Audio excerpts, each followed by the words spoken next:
There is a set of people who believe constant changing hastens or fastens their progress. And then there are people like me who believe in relative stability in their roles.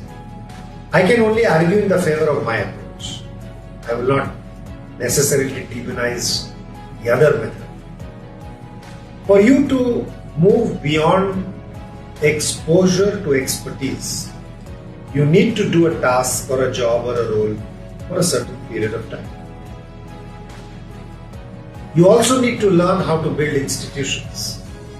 If you yourself are constantly moving from one place to another, you may have exposure and variety coming your way.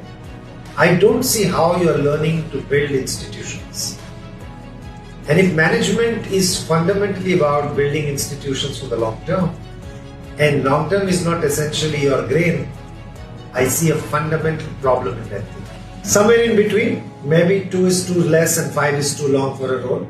But of course, it also depends upon role and role. In your early phases of your career, a 2 to 3 year period is good enough to give you reasonable understanding of one role before you seek another one from your organization. However, as you keep growing up, a middle management, probably the right time is 3 to 4. And let's say once you reach the top, maybe a 5 to 6 is a better number.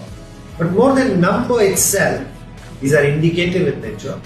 The idea is, in the initial phases, you are searching for width and some bit of depth. In the middle, you look for some bit of depth. And at the end, the idea is to benefit from both width and depth so that you can build an institution for the future.